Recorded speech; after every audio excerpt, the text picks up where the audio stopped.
लोकतांत्रिक पार्टी के सुप्रीमो हनुमान बेनीवाल ने भजनलाल सरकार के खिलाफ मोर्चा खोल दिया है।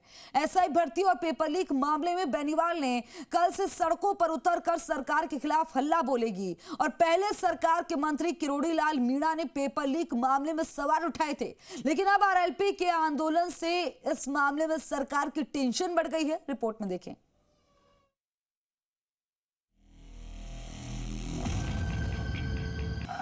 हनुमान बेनीवाल ने बढ़ा दी सरकार की टेंशन।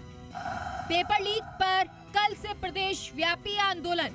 एसआई भर्ती, धांधली और पेपर लीक मामले में आरएलपी सुप्रीमो हनुमान बेनीवाल ने सरकार की टेंशन फिर से बढ़ा दी है। किरोड़ी लाल मीणा के बाद अब आरएलपी प्रमुख हनुमान बेनीवाल ने सरकार के खिलाफ मोर्चा खोल दिया। प्रदेश सरकार के खिलाफ हनुमान बेनीवाल नया फ्रंट खोलते नजर आ रहे हैं। एसआई भर्ती और पेपर लीक मामले में राष्ट्रीय लोकतांत्रिक पार्टी कल से पूरे प्रदेश में आंदोलन करेगी। जरूरत पड़ी तो जयपुर में 1 लाख युवाओं की रैली भी निकाली जाएगी।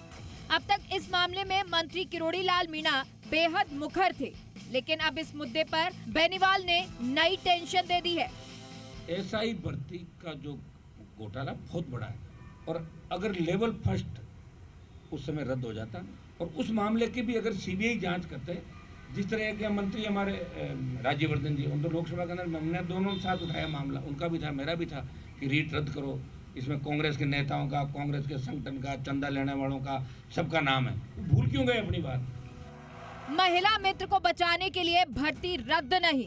हनुमान बेनीवाल ने तो हैरान कर देने वाला बेहद सनसनीखेज आरोप लगाते हुए भजनलाल सरकार और उनके मंत्रियों को भी कटघरे में खड़ा कर दिया। उन्होंने सरकार के मंत्री के बिश्नोई और सीएमओ के अधिकारियों पर आरोप लगाया कि वो दोषियों को बचा रहे हैं। बेनीवाल ने कहा कि भजनलाल सरकार के मंत्री के बिश्नोई ने सीएमओ के एक आईएएस अफसर के साथ मिलकर अपनी 2 महिला मित्रों को एसआई बनाने के लिए एसआई पेपर लीक किया।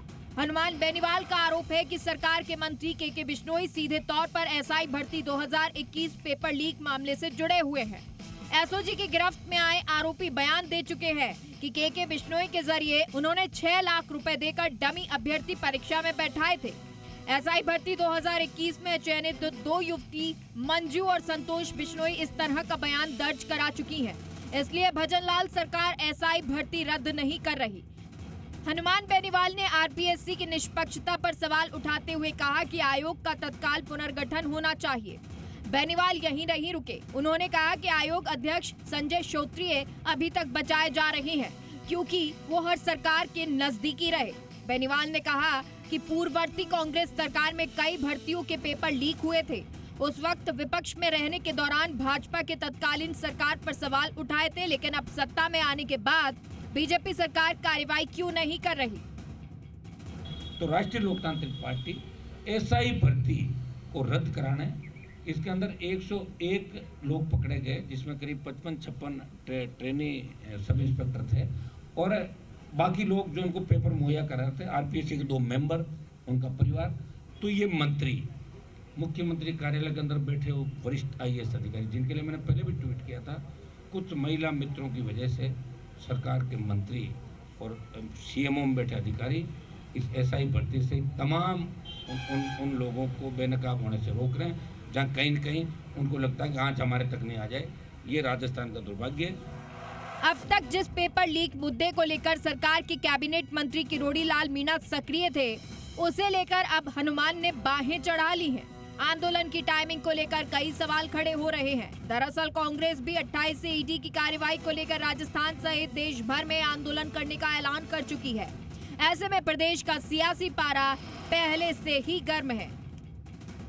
ब्यूरो रिपोर्ट, जी मीडिया।